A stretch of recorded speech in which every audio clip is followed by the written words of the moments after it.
জয় যিশু। জীবন্ত ঈশ্বরের জীবন্ত বাক্য আজ নিয়ে আসতে পেরেছি প্রিয় ভাই বোন তোমাদের সামনে। কেবল পিতা পুত্র পবিত্র আত্মার দয়া করুণা এবং সাহায্যে তার জন্য পিতা পুত্র পবিত্র আত্মাকে ধন্যবাদ প্রশংসা করি এবং গৌরব করি। তোমাদেরকে আমার প্রাণ ভরা হৃদয় ভরা আন্তরিক দিয়ে ভালোবাসা অভিনন্দন জানাই। আজ জয় তার সঙ্গে জানাই জয় যিশু। আজ আমি জীবন্ত ঈশ্বরের বাক্য অমৃত বাক্য তোমাদের শোনাব। ঈশ্বরকে কেউ কখনো দেখেনি, সেই একমাত্র পুত্র যিনি স্বয়ং ঈশ্বরে পিতার কোলে থাকেন, তিনি তাকে প্রকাশ করেছেন। অবশেষে সময় এগিয়ে এলো, ঈশ্বর পুত্রের মানবদেহ ধারণের সময় এলো। যুগ যুগ ধরে লুকায়িত মহারহস্যের প্রকাশ, ঈশ্বরের মহাপরিকল্পনা পূর্ণ হবার প্রকাশিত হবার সময় সৃষ্টিকর্তা এবং স্বর্গীয় রাজার সঙ্গে মানবকুলের প্রকৃত সম্পর্ক হল। এবার স্বয়ং ঈশ্বর স্থাপন করতে চলেছেন। ইতিপূর্বে যেসব পন্থা ও প্রচেষ্টা চলেছিল কোনোটাই প্রকৃত কার্য হয়নি, কারণ সেগুলি অসম্পূর্ণ ছিল। এই সময় হেরোদ জিহুদার রাজা আর তার সময়ে সক্রিয় নামে একজন ছিলেন। তিনি হারন বংশীয় ও অরিয়ের দলের পুরোহিত। তার স্ত্রীর নাম এলিসাবেথ। তারা উভয়ে কেবল মানুষের দৃষ্টিতে নয়, কিন্তু ঈশ্বরের দৃষ্টিতে ধার্মিক ছিলেন। স্বামী স্ত্রী উভয়ে একরূপ মনোভাবের হলে গৃহে শান্তি বিরাজ করে। তারা যে কেবল চলনে বলনে ঈশ্বরীয় বিধি ব্যবস্থা মেনে চলতেন তা নয়, তারা ঈশ্বরের আজ্ঞার বাধ্য ছিলেন। তাদের সন্তান ছিল না এবং উভয়েই বেশ বয়স হয়েছিল। তাই এলিসাবেথের মন নৈরাশ্যে ভরে যাচ্ছিল। এমন একদিনে মন্দিরে আরতি পালা পড়ল সক্রিয়ের। সন্ধ্যা উপাসনার সময় তিনি মন্দিরে চলে গেলেন। এলিসাবেথ নিজ গৃহে তখন প্রার্থনা করতে লাগলেন। সক্রিয়ের পরনে শুচি শুভ্র পুরোহিতের পোশাক, মস্তক বস্ত্র দ্বারা আবৃত, পদযুগল পাদুকাবিহীন তিনি পবিত্র স্থানে ধীরে ধীরে প্রবেশ করলেন। পবিত্র স্থানকে মহাপবিত্র স্থান হতে মাত্র একটি পর্দা দিয়ে পৃথক করা হয়েছে। সুতরাং এটিও বেশ একটি গুরুত্বপূর্ণ স্থান। সক্রিয়ের হৃদয় ঈশ্বরের মহিমা ও সমাদরে পূর্ণ।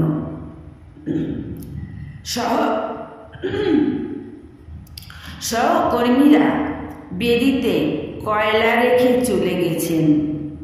এই গম্ভীর মুহূর্তে সক্রিয় একা, চিরপ্রদীপ্ত প্রদীপের স্নিগ্ধ আলো ও ধূপ বেদির জ্বলন্ত অগ্নিশিখার মাঝে সক্রিয় একা। তিনি ধূপ নিয়ে এগিয়ে গেলেন ধূপ বেদিতে ধূপ উৎসর্গ করতে। এই সময় লোকেরা বাইরে প্রার্থনা করছিল। প্রকৃত ইসরায়েলরা প্রার্থনাশীল ছিল।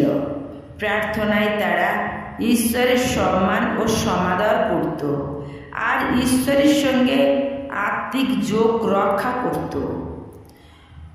সমস্ত ঘরটা ইসরায়েলের প্রার্থনায় প্রতীক সুগন্ধময় ঘন ধূমে ভরা।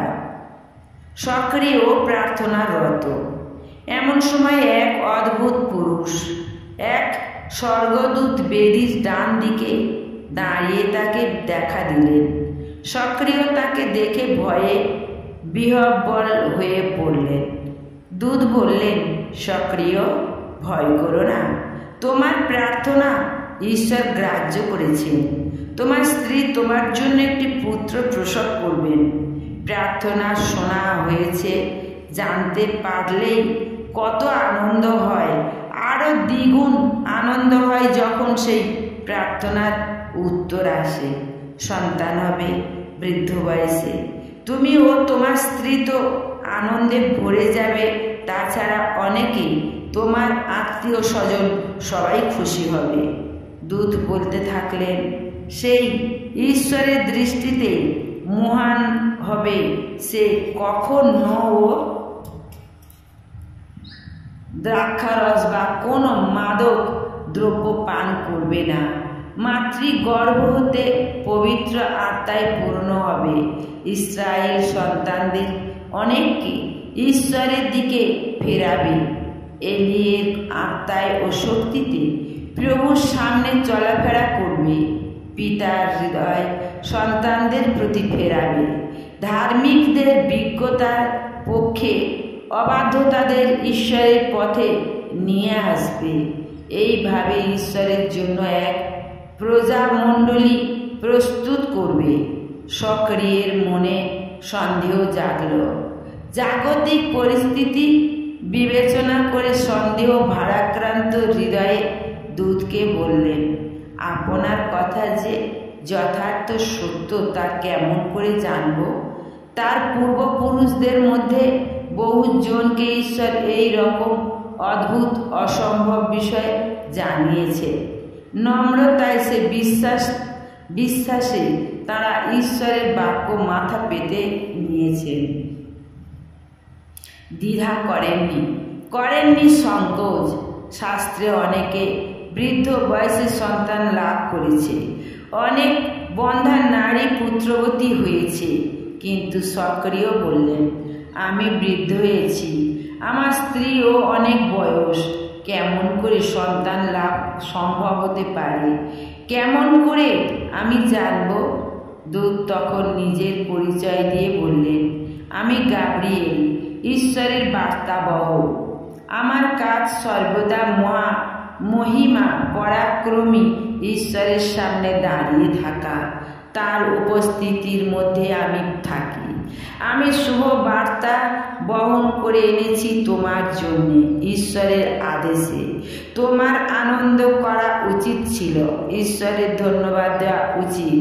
তার বদলে সন্দেহ করায় ও বিশ্বাস না করায় আর যেন তর্ক করতে না পারো। তাই যতদিন না এসব ঘটনা ঘটবে ততদিন তুমি মুখ হয়ে থাকবে। তোমার মুখ বন্ধ হয়ে যাবে, কথা বলতে তুমি পারবে না। শুধু মুখ নয়, তুমি বধির হয়ে থাকবে। যা এর পরে দেখা যায় যে তিনি সত্যি মুখ হয়ে গেলেন, সে বধিরও হলেন। তিনি বধির হওয়ার আত্মীয়রা ইঙ্গিতে তার সঙ্গে কথা বলতো। করুণাময় ঈশ্বর সন্দেহ করার জন্য তাকে শাস্তি দিলেন বটে, কিন্তু সে শাস্তি লঘু করে দিলেন। আমাদের অন্যায় অবিশ্বাস দেখলে তিনি মৃদু আঘাত করেন। তার প্রেমের আসন কখনো অসহনীয় হয় না। এদিকে বাইরে লোকেরা অপেক্ষা করতে করতে ক্লান্ত। সক্রিয় পবিত্র স্থানে বিলম্ব করাতে তারা আশ্চর্য বোধ করছিল। তিনি এসে প্রভুর নামে আশীর্বচন দেবেন, তবেই তারা গৃহে ফিরে যাবে। আশীষ বচন ছাড়া তারা যেতে পারে না। তাই অপেক্ষা করছিল আর ভাবছিল এত দেরি হওয়ার কারণ কি। বাইরে এলেন সক্রিয়, বাকহীন, বোবা। কেমন করে আশীষ বচন উচ্চারণ করবেন? পবিত্র স্থানে তিনি দর্শন পেয়েছেন, ইশারায় তাদের বুঝিয়ে দিলেন। ঈশ্বরের বাক্য কার্যসাধী না করে বৃথা ফিরে আসে না। তার সেবা কাজের পালা শেষ হলে তিনি নিজের বাড়িতে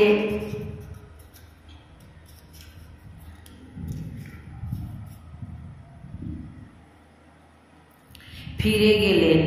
এরপর ঈশ্বরের বাক্য মতে ইলিসাবেথ গর্ভবতী হলেন, কিন্তু লজ্জাবশত 5 মাস নিজেকে গোপন রাখলেও সর্বদা ঈশ্বরের এই করুণার জন্য আনন্দ চিত্তে ধন্যবাদ দিতে লাগলেন। সন্তানহীনতার লজ্জা মোচন হয় তিনি কৃতজ্ঞ। নাসরত একটি গ্রাম গালিলের পাহাড়ের বুকে, বাণিজ্য প্রধান স্থান, কর্মমুখর পথঘাট। এই গ্রামের পাশে একটি সূত্রধরের দোকান। করাত দিয়ে কাঠ ফাঁড়ে আর রাদা চালায় সূত্রধর এক মনে। হৃষ্ট চিত্তে তৈরি করে গ্রামের লোকেদের প্রয়োজনীয় জিনিসপত্র, লাঙ্গল, জোয়াল, ফলা ইত্যাদি। মানুষটি কঠিন পরিশ্রম করে, ক্লান্তি নেই একটুও, তবু সদাই যেন কিসের চিন্তায় বিভোর। সুন্দর মুখখানিতে থেকে থেকে হাসির ঝিলিক। স্বপ্ন দেখে বুঝি? হ্যাঁ, স্বপ্নই দেখে। একটি সুন্দর শান্ত পরিবারের স্বপ্ন। একটি কুমারীকে ঘিরে এই স্বপ্ন, তার বাগদত্তা পত্নী। গ্রামের প্রান্তেই থাকে হান্নার মেয়ে মরিয়ম। যদিও গরিব চাষার কন্যা, তথাপি তার দেহে রাজা দাউদের রক্ত বইছে। তবে আজ সে গরিব, তাই স্বহস্তে রান্না করে, পিতামাতাকে সাহায্য করে, অবসর সময়ে চরকা কাটে। আবার গাঁয়ের মেয়েদের সঙ্গে সে জলও আনতে যায় শহরে কূপটি হতে।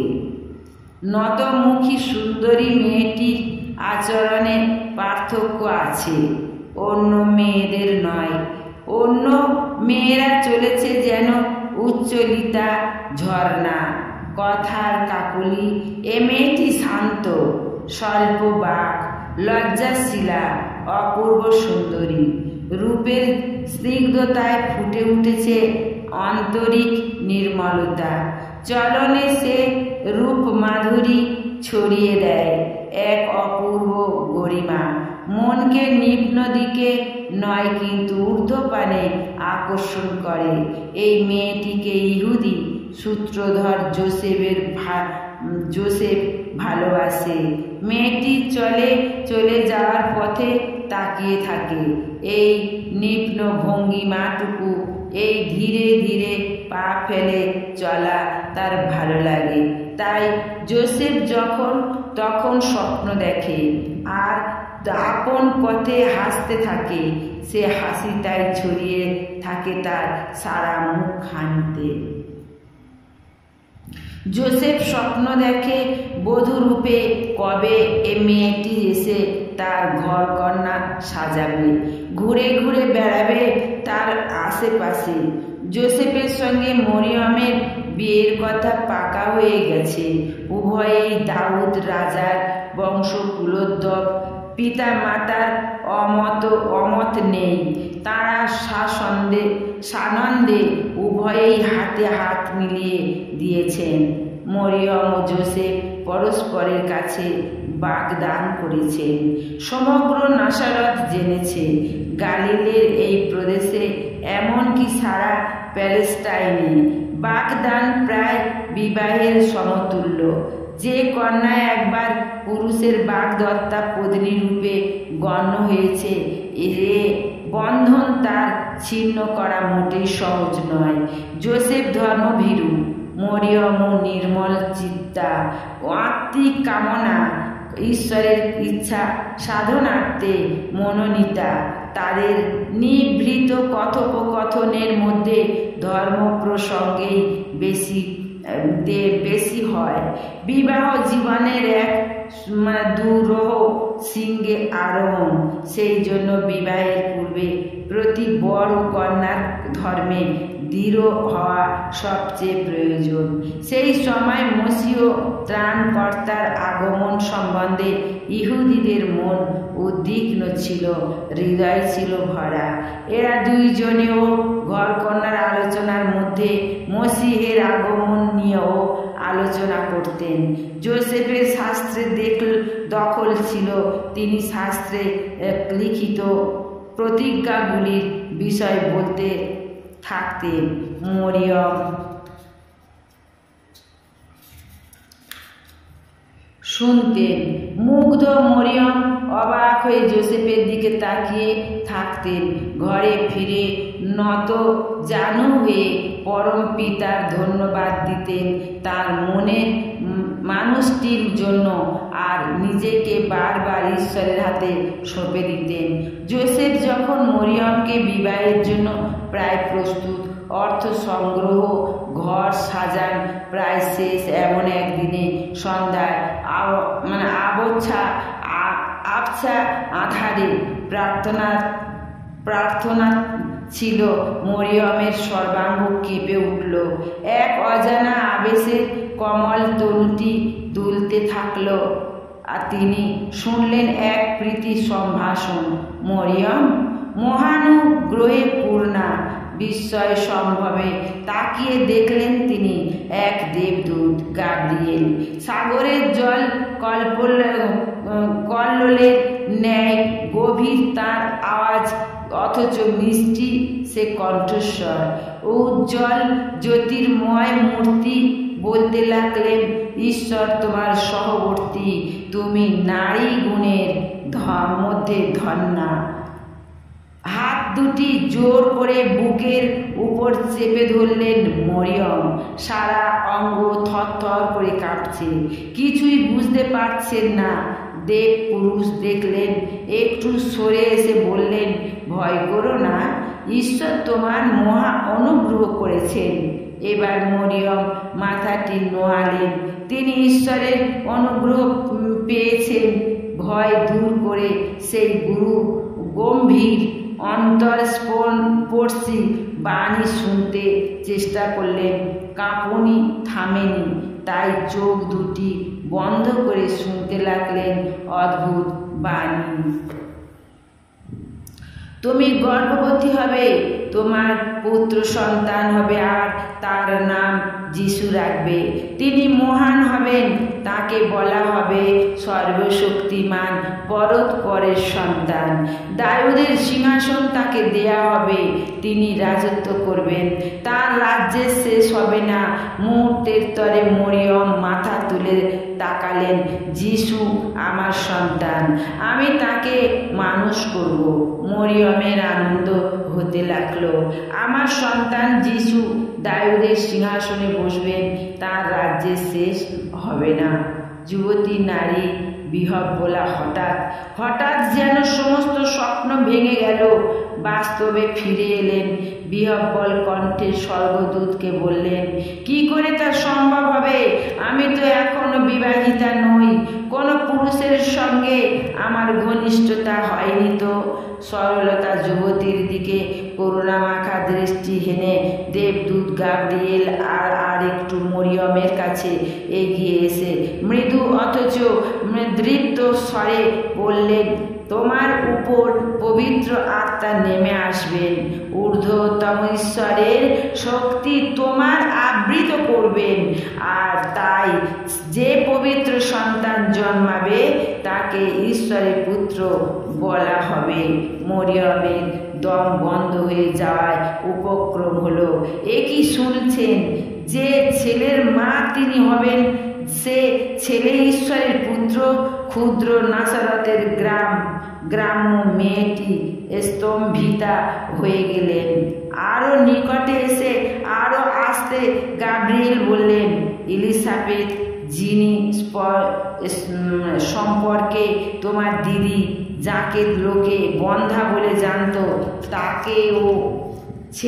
তারও ছেলে হবে। বৃদ্ধা অবস্থায় যিনি গর্ভবতী হয়েছেন, এখন 6 মাস ঈশ্বরের কাছে কোনো কিছুই অসম্ভব নয়। এই জ্ঞানটুকু মরিয়মের দরকার ছিল। ঈশ্বরের কাছে কিছুই অসম্ভব নয়। মরিয়ম চোখ বন্ধ করেই ফিস ফিস করে বললেন, আমি ঈশ্বরের দাসী, আপনার কথানুসারে আমার প্রতি ঘটুক। স্বর্গদূত গাব্রিয়েল এই মহা সুসংবাদ একটি শুদ্ধমতী ইহুদি নারীর কাছে রেখে অদৃশ্য হয়ে গেলেন। স্তব্ধতা আবার ঘরটিতে ছেয়ে গেল। নারীর হৃদয়ের উপর একটি আবরণ চাপিয়ে দেওয়া হলো। মরিয়মের অন্তরে গুপ্ত রইল এই পুত পবিত্র ঘটনাটি। নারীর কাছে হৃদয় খুলতে চায়। মরিয়মের তাই দিদি এলিসাবেথকে বারবার মনে পড়তে লাগলো। তাই এ বিষয়ে কাউকে কিছু না বলে, এমনকি যোসেফকেও না জানিয়ে তিনি জিহুদার পার্বত্য প্রদেশে দিদির বাড়ির উদ্দেশ্যে তাড়াতাড়ি ছুটে গেলেন। ভগ্নিপতি সক্রিয়। গ্রামের পুরোহিত স্বর্গদূত বলেছেন, দিদি ও সর্বশক্তিমানের ইচ্ছায় গর্ভবতী হয়েছেন। ঈশ্বরের কাছে কিছুই অসম্ভব নয়। হিব্রন পাহাড়ের গায়ে এলিসাবেথের গৃহে মরিয়ম এলেন। দিদি বলে ডেকে ঘরে ঢোকার সঙ্গে সঙ্গে এলিসাবেথ অনুভব করলেন তার গর্ভের সন্তান আনন্দে নেচে উঠল। এলিসাবেথ পবিত্র আত্মায় পূর্ণ হলেন। আনন্দে উচ্ছ্বাসে পূর্ণ হয়ে স্বর্গদূত ঠিক সেই বাণী উচ্চারণ করেছিলেন, তিনিও সেই বাণী বললেন, নারী গুণের মধ্যে তুমি ধন্যা, তুমি তোমার গর্ভ সন্তান, তুমি তোমার গর্ভের সন্তানের জন্যই ধন্য হলে, কারণ তিনি মহান। পরক্ষণে নম্রতায় ভেঙে পড়ে বললেন, কেমন করে আমার এমন সৌভাগ্য হলো যে আমার প্রভুর মা স্বয়ং আমার সঙ্গে দেখা করতে এলেন। তুমি আমার সম্ভাষণ করার সঙ্গে সঙ্গে আমার গর্ভের সন্তান আনন্দে নেচে উঠল। সত্যি তুমি এক মহা আনন্দের সংবাদ নিয়ে এসেছ, তাই গর্ভস্থ শিশুটিও আনন্দে মাতোয়ারা। যে বিশ্বাস করে সেই ধন্য, সেই আশীর্বাদের পাত্র। আশীর্বাদ বিশ্বাস দ্বারাই অর্জন করা যায়। ঈশ্বরের বাক্যে বিশ্বাসী প্রত্যেককে ধন্য। তাদের কাছে ঈশ্বরের কথিত সমস্ত বাক্য পূর্ণ হবে। এলিসাবেথ যথার্থই ভাববাণী করলেন। সেই ভাববাণীর প্রতিধ্বনি বেশ দৃঢ়ভাবে শোনা গেল মরিয়মের স্তুতিতে। যার মা তিনি হতে চলেছেন তাকে ত্রাণকর্তা বলে সম্বোধন করবেন।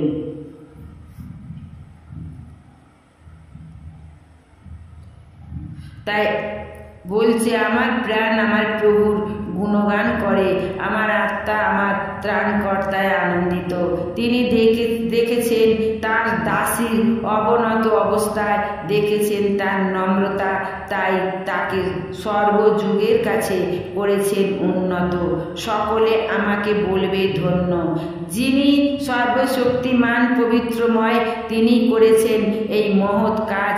যারা তাকে করে ভয়, তারা বংশানুক্রমে দয়া পায়। তিনি তার হস্ত দ্বারা করেছেন পরাক্রম কাজ, অহংকারীদের করেছেন তিনি লজ্জিত। প্রিয় ভাই বোন, আমি আজ এই পর্যন্ত বাক্য বলছি। আবার আমার সঙ্গে থেকো, পরের পয়েন্টে আবার তোমরা এসো, আবার শোনাবো এর পরের পয়েন্টটা। তোমরা সাবস্ক্রাইবার করে দিও, তারপরে তোমাদের কাছে বাক্য যাবে। এর পরের পয়েন্টগুলো আমি আবার বলছি। জয় যিশু, জয় যিশু। ভালোবাসা নিও এবং ভালোবাসা দিও।